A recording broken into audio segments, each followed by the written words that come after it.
Nggak habis pikir nih orang berani-beraninya pakai jimat, dikiranya bisa memperlancar kerjaan, tahunya memakan banyak korban.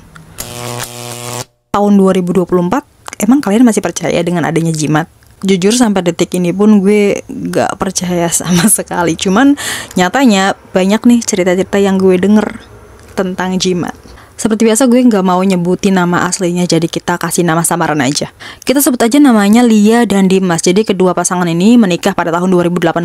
Keduanya sepakat untuk menunda mempunyai momongan sebelum mereka punya rumah. Karena emang mereka bener-bener pengen punya rumah sendiri ya. Jadi akhirnya Dimas itu pergi duluan untuk merantau di luar negeri, yaitu Taiwan. Setelah Dimas kerja selama 6 bulan di Taiwan, akhirnya disusul oleh Lia. Nah, awalnya Lia tuh sebenarnya gak dibolehin ya sama orang tuanya. Karena kan Lia ini anak semata wayang, tapi karena dia tuh udah kayak aduh kangen banget nih, ya enak kali kalau misalkan kita sama-sama merantau, berusaha bersama, kenapa enggak gitu kan. Akhirnya memohon kepada orang tuanya biar dibolehin berangkat ke luar negeri untuk menyusul suaminya. Tapi ya namanya juga orang tua kan pengen sesuatu yang terbaik untuk anaknya. Lu tahu, jadi orang tuanya Lia tuh ngasih sesuatu ke Lia kayak semacam bungkusan kecil warna hitam, dan orang tuanya tuh bilang kalau misalkan kamu mau kemanapun kamu harus bawa bungkusan ini. Soalnya apa? Karena bungkusan tersebut itu katanya bisa melindungi Lia dari apapun. Tiba saatnya Lia itu daftar ke penyalur tenaga kerja Indonesia, dimana Lia itu harus menjalani proses-proses untuk pemberangkatannya ke Taiwan. Just for info aja, kalau misalkan kalian nggak tahu, proses pergi ke Taiwan itu lumayan ribet. Soalnya banyak banget step-step yang kita harus lewatin. Dan prosesnya itu nggak sebentar. Contoh kayak gue nih kan, dulu waktu pas awal-awal ke Taiwan itu 4 bulan prosesnya. Dimana gue harus belajar bahasa Mandarin dan segala macem. Belum lagi prakteknya, ujiannya. Itu menurut gue 4 bulan itu lumayan lama. Tapi ada juga yang lebih lama dari gue. Bahkan ada juga tuh yang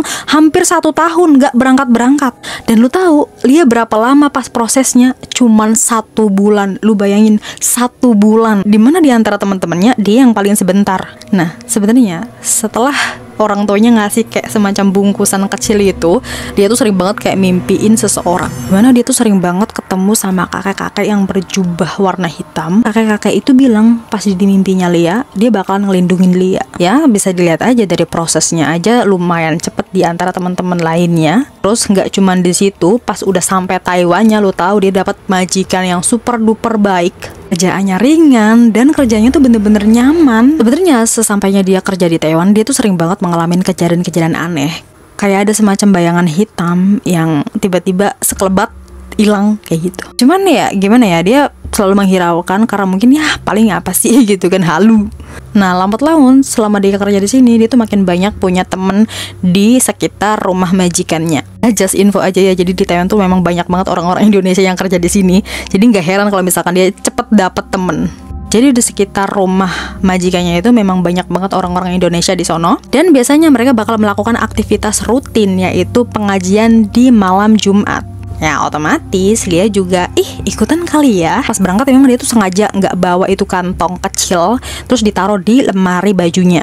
Dia berangkat ke pengajian, pas pulang-pulang lu tahu gak sih, itu lemari baju gerak-gerak sendiri. Ya Lia jelas kaget lah, masa iya lemari baju gerak-gerak sendiri. Nah lu tahu pas dibuka, dia tuh kaget banget karena bajunya tuh bener-bener udah berantakan. Dia langsung kayak berpikir, wah kayaknya ini nggak boleh ditinggal sih, jadi gue harus bawa nih kalau misalkan minggu depan mau pengajian lagi. Akhirnya minggu depannya lagi dia tuh ngikut ke pengajian dan tentunya bawa itu kantong. Jadi pas pengajian berlangsung, di tengah-tengah acara dia tuh ngerasa udah nggak enak badan banget, pusing, mual, muntah, kayak bener-bener pengen pingsan. Dia nggak mau memaksakan diri, sampai akhirnya dia memutuskan untuk pulang terlebih dahulu karena emang bener-bener udah nggak kuat lagi kondisinya. Udah sampai tuh di rumah, lo tahu apa? Malamnya dia mimpi dan ya Lia itu ketemu sama kakek-kakek itu lagi.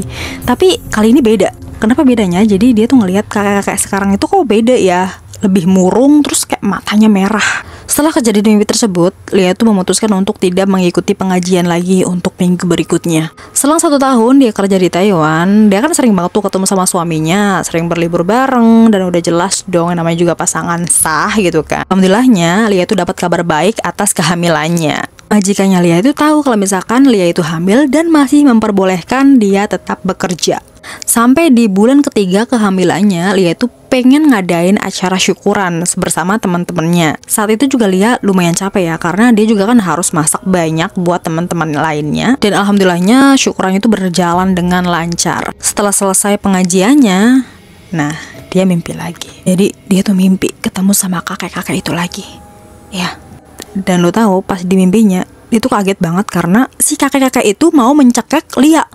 Lia ketakutan dong sampai dia tuh bangun dari tidurnya. Dia bangun beberapa jam lalu ngelanjutin tidur lagi. Dan lu tahu dia tetap mimpiin kakek-kakek itu lagi. Nah di mimpinya Lia itu lagi tiduran nih. Nah di sampingnya itu ada kakek-kakek sambil ngelus perutnya Lia. Di dalam mimpi itu Lia tuh ngerasa bener-bener perutnya tuh mules banget. Pas bangun dia tuh kaget banget karena di kasurnya itu udah banyak darah. Dan darahnya tuh kayak udah kering gitu loh. Di situ Aulia bener-bener kayak histeris banget, kaget, langsung teriak. Dan pada saat yang bersamaan majikannya tuh langsung kayak ngeliat ada apa, dan langsung dilarin ke rumah sakit. Betul, Lia keguguran. Siapa sih yang gak sedih? Udah pasti sedih banget dong.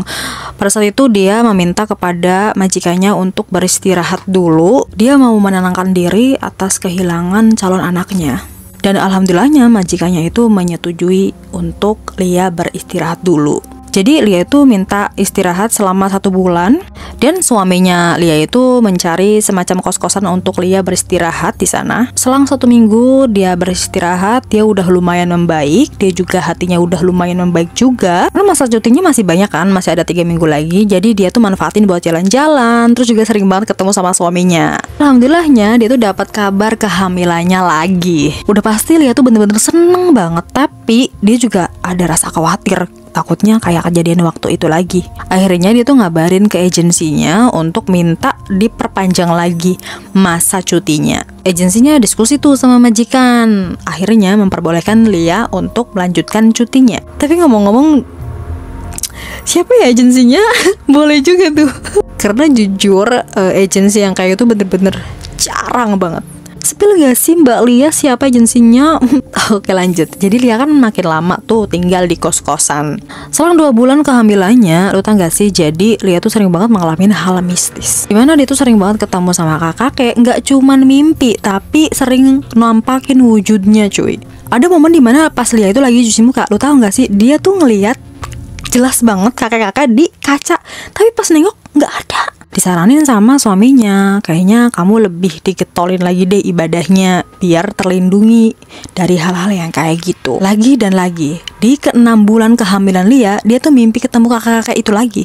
Kali ini beda banget, bener-bener kakaknya tuh menyeramkan banget cuy. Mukanya nyeremin. Dan lu tau gak sih, jadi matanya tuh keluar sinar merah, tangannya panjang-panjang. Di mimpinya tersebut, kakek-kakek itu minta janin yang dikandung Lia. Tapi alhamdulillahnya pas bangun-bangun gak terjadi apa-apa. Nah, tiba saatnya pas bulan ke-7 nih. Posisi dimana Lia tuh lagi nonton TV nih kan. Tiba-tiba dadanya ngerasa sesek nih. Jadi dia mutusin untuk ke kamar aja untuk istirahat. Lia tertidur lagi. Dan lo tau gak sih, dia tuh kayak ngerasa kena rep-rep. Soalnya berasa kaku banget tuh badan. Tiba-tiba muncullah itu kakek. Dan lo tau gak sih, itu tangannya kakek itu ngeraba perutnya si Lia. Terus lo tahu kakek-kakek itu bilang kayak gini, janin ini aku ambil ya. Di situ Lia teriak sampai megangin tangan si kakek itu. Dan lu tau gak sih, jadi si kakek itu tangannya kayak berasa masuk ke perut. Lia dengan sekuat tenaga teriak-teriak karena gak mau janinnya itu hilang lagi. Dan lu tahu pas bangun-bangun, bener, janin yang dikandung selama 7 bulan hilang gitu aja, lenyap, kempes. Dia ngabarin suaminya biar suaminya tuh pulang ke kosan. Jadi mungkin suaminya tuh menetapnya di mes pabrik gitu loh. Pas udah sampai nih, dia nenangin Lia. Tapi tiba-tiba suaminya tuh kayak wondering gitu, kok kenapa ini sering terjadi. Suaminya tuh curiga dengan kantong yang sering dibawa Lia. Dan mereka ngeberaniin untuk ngebuka itu kantong. Dan lu tahu gak sih, di dalam kantong tersebut ada kayak kain panjang, kayak tali gitu. Dan dipastiin itu adalah tali pocong. Suami Aulia itu menyarankan Aulia untuk menelpon orang tuanya dan menanyakan ini sebenarnya apa. Orang tuanya Lia menjelaskan kalau itu tuh semacam jimat. Soalnya sebelum Lia berangkat ke luar negeri, jadi orang tuanya tuh kayak pergi ke dukun. Lia dan suaminya tuh meminta orang tuanya Lia untuk menemui dukun itu lagi. Tapi setelah dikunjungi ternyata si dukunnya itu nggak ada. karena rumahnya itu benar-benar kosong. Dan pas ditanya sama tetangga-tetangga dukun tersebut, katanya sih dukunnya tuh pulang kampung, dan dukun tersebut itu tempat tinggalnya ada di Indramayu. Kira-kira siapa ya? Kayaknya gue tahu nih. Karena bingung mau gimana lagi, jadi akhirnya orang tuanya Lia itu berangkat ke Ustadz. Orang tuanya Lia menjelaskan kronologi apa aja yang udah dialamin oleh Lia. Ustadz itu kayak nerawang. Iya, dan bener, jimatnya itu kayak ada roh jahatnya gitu loh. Dimana roh jahatnya tuh memang harus sering dikasih makan. Untuk melepaskan Lia dari roh jahat tersebut, ustaznya tuh meminta kepada Lia dan suaminya bacain doa-doa untuk jimatnya dan dibakar. Nah, abunya itu dibuang ke aliran sungai. Tapi ini jujur ya, kayaknya semacam hal yang kayak gitu tuh hal yang udah enggak heran lagi sih. Kenapa pada saat gue berangkat ke Taiwan aja itu disaranin buat kayak udah hal yang basic gak sih? Tapi jujur gue gak percaya sama sekali. Tapi alhamdulillahnya gue gak dikasih semacam jimat apa-apa sih. Kayak paling kayak dikasih air doang udah. Dan itu katanya balik lagi, kalau kita gak percaya itu gak bakalan work. Mungkin dukunnya Lia itu ya lumayan mahal ya. Serem juga sih, masalahnya si orang tuanya tuh bener-bener gak tahu resikonya tuh kayak gimana. Sampai 2 kali keguguran ya lo. Iya, lo harus mikir-mikir lagi deh kalau misalkan lo mau ke luar negeri ataupun kerja apa gitu, terus pakai jimat-jimat yang kayak gitu, takut beresiko.